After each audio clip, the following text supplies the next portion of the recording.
Hello everybody, it's Mick from Jester Bushcraft, Mobile Comms Division, and today I wanted to do a video on a little project I've been working on for the past 3 or 4 months probably. I've been doing it for quite a while. This is it. I mean, you've seen quite a few of these. It's a radio go bag, but this is not going to replace the small go bag that you just have the radio, all the necessary bits to go up into the hills. This is probably similar to something Simon's done, Wowsly. He's done like a radio go box. Well, this is a similar slant on that, if you will, but this is a bag rather than a box, but it's a similar sort of thing. The reason it's took me so long is that I've just had to wait until I could afford the various components, and I've just been building it up slowly. When I've got a bit of spare time, I've been working on it, and I've got to a point now where it's more or less complete. And I have already used it on the Longridge video, but I didn't actually show you it in all its glory. I wanted to save that for this particular video. So that's what it's all about. So we'll look inside the bag, and I'll go through all the different aspects of the radio setup, and we'll take it from there. Right, as I mentioned earlier, this is in no way meant to be a replacement for the portable go bag that goes in my rucksack when I'm doing CTX activations. This is simply something that I want to keep in the car that I can deploy at any time, knowing that everything's there ready. I just need to attach an aerial and it's good to go. It's a self-supporting system, as you'll see in a minute, with a few additional options, but I mean, it weighs 6.5 kilograms, so like I say, it's not something you want to be lugging up a mountain. I am going to try taking it up maybe a small hill just to try it out, but that's not what it's intended for. Like I say, it's just meant to be kept in the car, in the boot, and I can just bring it out either at home or when I'm out and about, and I can just connect an aerial up and I'm good to go. So that's what this bag's about. Okay, so now we'll go and have a look inside and I'll show you the different aspects of the system. Right, we'll start with the bag itself. It's a good, strong, robust bag. I wouldn't say it was waterproof, but it's certainly weatherproof and splashproof, so that's not so bad. It's got a good, strong webbing carrying handle there with a Velcro sort of handle that just wraps around to keep them both secure. It's got a shoulder strap with good strong metal clips, and the actual buckle on the end of the bag is metal as well, so that's never going to break. That's adjustable. And then on the front there is a good big deep pocket for keeping things in there. I've got the things like the mic. I've got a spare PMR 446 and a few other bits and pieces, the instruction manual for the radio and a few other bits that I'll show you in a minute. So there you go, that's the basics of the bag. Now what we'll do is we'll have a look into this bit, which is where all the goodies are held. Right, okay, let's have a look inside. I've got double zips on the lid there for getting in, and the first thing you will notice is it's got its own solar panel. So that's there for obvious reasons. That's for charging the batteries, so that makes it a self-supporting system. I'm always going to have fully charged batteries when out and about, so that's a good thing. Right, let's just move in a bit closer. Okay, now this bit here, these are just Velcro pads that stick to the side of the bag, and that just protects the solar panel from, you know, knocking into the components on the actual panel, on the fascia panel, and they just unclip and they just come off like that.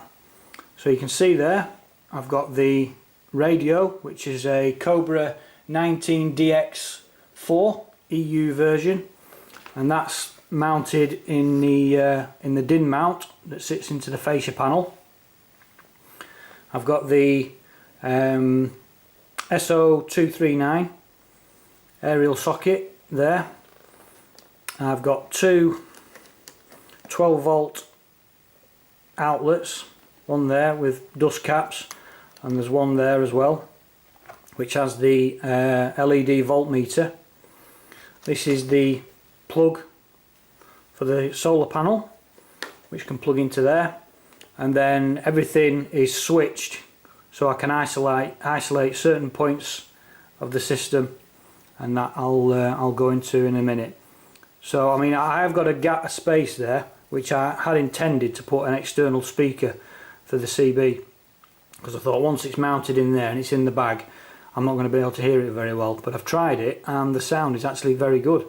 So for now I'm going to leave that free, but if I ever need to, I can fit a little external speaker in there. Okay, so that's the basics of the panel, of the fascia panel. What I'll do now is I'll go round each individual component and go into a little bit more detail. Okay, so this is the actual radio side of the panel. Like I said, I've got the Cobra mounted in the DIN mount there, and I've got two switches here. I've got one for the battery and one for the radio. And what I can do is I can operate the radio regardless of the solar panel side and the other 12 volt outlet side. I can just switch that on, and you see the blue light come on there. That is now linked straight direct to the battery, and I can connect the aerial up, and I'm just working off the battery, and that's it. And what I can do is I can also isolate the radio if I want to just charge the batteries with not the radio in the circuit. That can just be isolated. So everything, like I say, is isolated. So that's the radio. The battery switch, again, that just engages the battery for the other side of the panel. That doesn't need to be on for the radio to work. I can just have the radio switch on, and that just works independently of the rest of the circuit.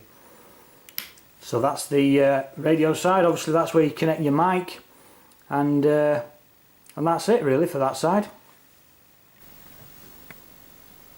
Okay, moving on to the other side of the panel. You can see here I've got the LED voltmeter, which is just plugged in. That's just an outlet that can be used for anything, but I always tend to leave the voltmeter plugged in. And then there's another outlet here which again can be used for anything, either the solar panel or an external charger point for a phone or something like that. So to bring this side into play, we need to switch the battery on. The radio's not part of this circuit now, that's completely isolated because it's switched off there. And I can switch on the voltmeter, and you can see there that it's reading 12.4 volts. So switching on the battery brings this outlet into play, because if I switch that off, that goes off. But I wanted everything to be able to be isolated separately. So that's that outlet, and then this outlet can be brought into play, and now this outlet is live. And what I can do is I can plug in something like this, which you can just see illuminating there, and I can plug in an external lead there for a mobile phone to charge the mobile phone. Or what I've also purchased is this little gizmo, which plugs in. I'll switch that off. Plugs in there like that, and I hope you'll be able to see this. You can see there it's a little LED light, so if I'm using it at night and I need to be able to see a bit more, I've got a little light there. It doesn't look very bright there, but at night that does light up really well. So that's just a little angle poise LED light, USB,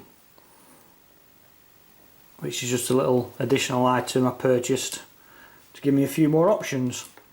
Now what I can also do, if I remove that, is I can plug in the solar panel. Now you'll see there that the blue light has just come on dimly. That's just saying really that I've now connected the solar panel, and the solar panel is connected. You can see, if I just pan up, you can see, oh, hello, you can see there that the solar panel, when it gets into contact with the sun, it starts flashing to say that it's charging whatever. and that blue light there is just acknowledging that the solar panel has been plugged in, but it's not actually coming into play yet. It's not actually into the circuit. But now with the battery on, I can switch on that, and you'll see that go a lot brighter. The solar panel is now charging the battery, because I've got the battery in play and this socket is in play. So that's now linked to the battery and is charging the battery. And if I wanted, I could switch that on, and that will tell me what the voltage in the battery is at as it's charging. Okay, so that's the solar panel side. So I'll just switch them off. You can still see the lights on because the solar panel's still connected. Unplug the solar panel and that goes out. Now what I can also do is I've got this little thing, which is obviously, well, you can see what it is. It's a cigarette lighter plug. I've put two little terminals on the end. I can plug that in there, and then I've got my trickle charger for the 7 amp hour battery that's underneath the fascia panel that powers all this. I can connect that up to there, switch that on, switch the battery on, and it'll be charging the battery using the trickle charger, which is why I wanted to isolate the radio, because I just don't want to be charging the battery while the radio is still connected, just for safety really. So that's another option I've got. And these have got dust caps on. So that's basically it really. Lots of different options there. Everything's isolated. I've got the radio, I've got the aerial socket there. Now what I wanted to do is, I can just connect my mag mount to this socket, but what I want to do is I've actually got a adapter for that, a BNC adapter, which will allow me to attach a like a rubber duck, the ones you can get for the Midland 42 and the Intec 520 I think it is. You can get an extended flexible aerial.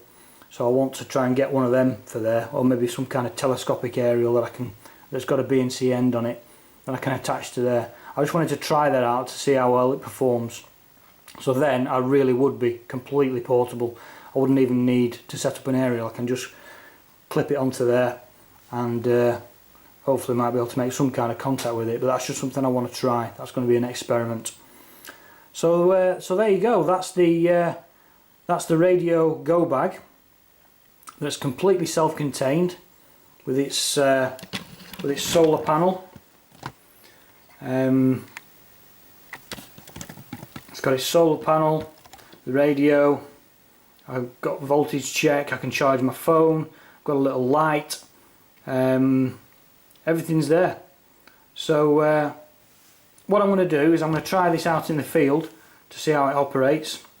And like I say, I've already tried it in the car and it seemed to work okay. So but I want to actually try it completely separate on its own, maybe on a hill somewhere. So so there you go. That's my radio go bag. I hope you enjoyed that. If you've got any questions or any suggestions to improve the go bag, or maybe make some changes, I'd be interested to hear from you. But I'm keen to get out there and give it a try now. So so what we'll do is we'll go out, give it a try, and I'll show you the results. Okay, thanks for watching, and I'll see you on the next video.